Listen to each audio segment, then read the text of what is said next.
What's going on, everyone? Spartan717 here to talk to you today about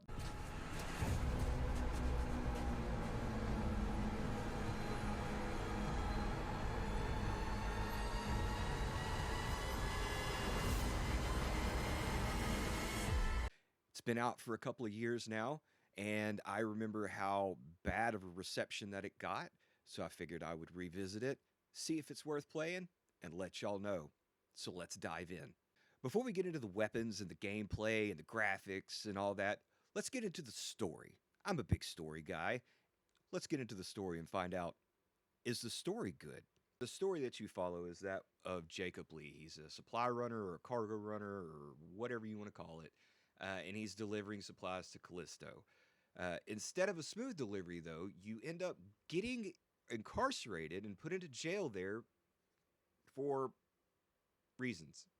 But anyway, so you get incarcerated there, and you were in prison there for I don't know, a couple of weeks, I guess, and then suddenly this violent outbreak happens in the prison. Essentially, what happens is some zombies come out and get let loose inside the prison, and it turns it into space Resident Evil for me.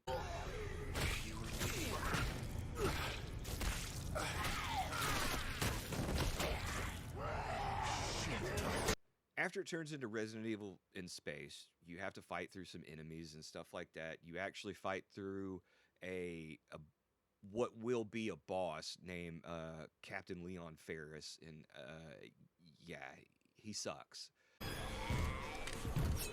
I told you. This is my kingdom. It's all yours.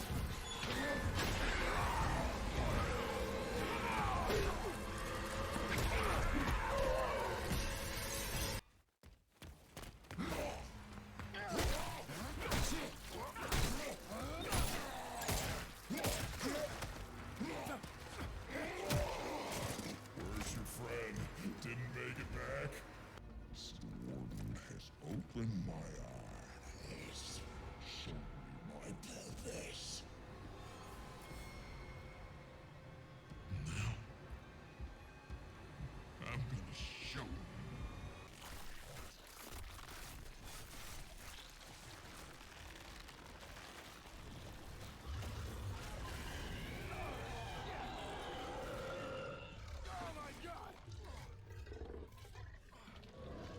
You meet up with Elias and you make your way to the hangar. You end up losing Elias because he fell and the visor on his helmet cracked in atmosphere, and he ends up just giving up, basically. Hey,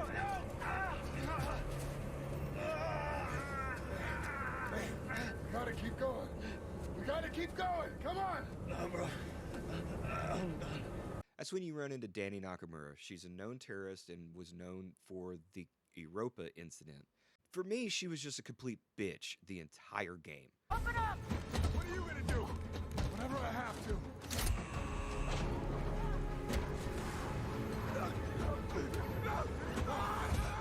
What are you doing? No! First ship I ever lost. We were boarded by... Let go of me! Her!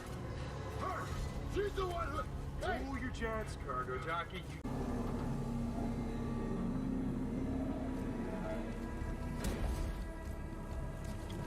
Told him not to trust you. Didn't expect to see you again. Oh yeah, why's that? Huh? You left me out there to die? And you tried to kill me back on your ship. Guess that makes us even. Look, I don't... What are you doing? What's in here?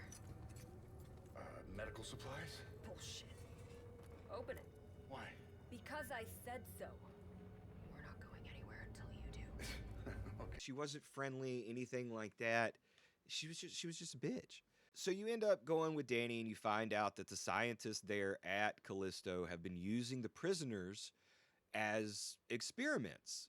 They have been experimenting on the prisoners and turning them into zombies, or whatever you want to call them, in search for the perfect super soldier. After you find out that they've been experimenting on prisoners and stuff like that, you end up having to make your way back to the prison to escape, because that's where the escape shuttles and escape pods are at. You finally make it back to the prison, and then that's when the warden captures you and captures Danny, and you essentially have to fight to escape. You put Danny in a pod, and you eject her off the planet, and you're there to essentially atone for your mistakes. I think you're right for what I've done. What are you talking about? Sorry. For everything. I didn't belong here. The mistake was that you found out that you were directly involved with the Europa terrorist attack, but for some reason you didn't remember any of that until the end of the mission or the end of the game. None of the characters I care about. There's no character development. Eventually, Danny just stops being a bitch to you, and then y'all work together to get off the planet. It's just the story's just not good. It's just not good. As far as the graphics that go, graphics were great.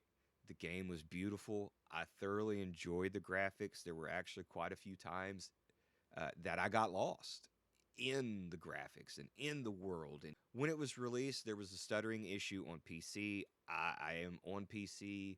I didn't run into any of that issue, so I would like to say that that is better. That part of it is better.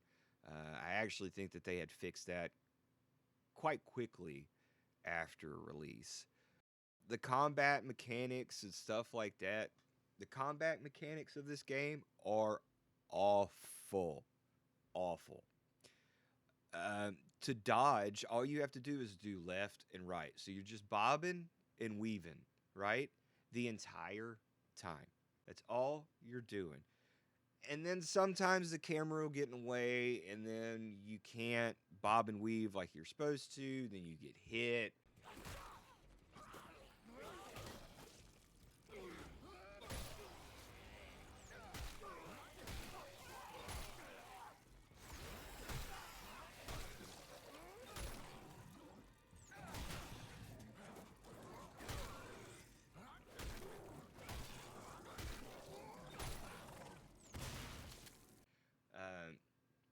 Or you're fighting the big bosses and they have little bosses coming and breaking your concentration on the big boss, which, don't get me wrong, most of the big bosses aren't hard. What makes it difficult is all the little extra enemies that just pop out while you were fighting the boss.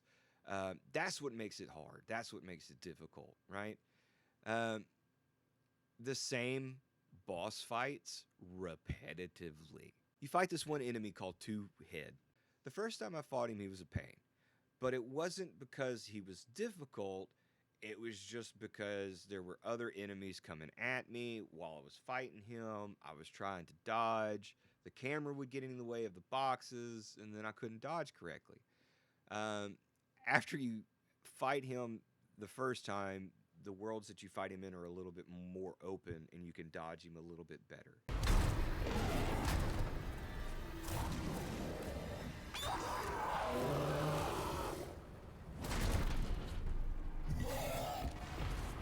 Arcus, Black Iron, Europa. They're all connected. Watch out!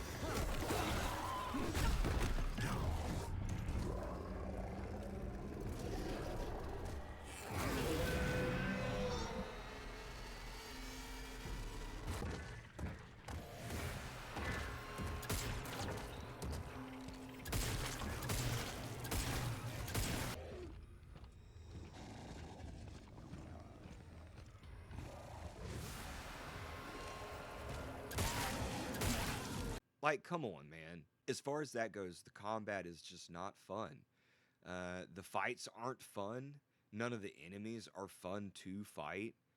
The combat system is just it's not good either. So that brings us into the weapons. You have quite a few weapons to choose from, but mostly you want to focus on the melee. So that would be your stun baton. It's a melee-rich game. I learned that the easiest kills that you get are with melee. When you actually have to fight, I recommend not even fighting. I didn't want to fight. I didn't want to fight any of these enemies. But if you have to fight, baton and the glove are probably the best way to go for the simple fact of you can use your glove to throw enemies into spike walls and gears that are just randomly strewn along the prison, which is weird in itself to me. And then we get into the characters. The characters for me were so throwawayable. Like I didn't care if they got off the planet, if they got to the next room, if they tied their I don't care. I didn't care. I still don't care. The characters for me were just bad. Character development wasn't there, story wasn't there, characters didn't matter. Um, it was just bad. It was bad. They set it up for a DLC to or a sequel or whatever, because at the end of the main story, you end up like shooting Danny Nakamura off into space. You are there to atone for what you've done, so you end up, you know, sacrificing yourself. You get saved by the scientists that let you know that they were experimenting on people. Jacob, there might be a way out after all. Reactor core temporary status activated. But I'm going to need your help.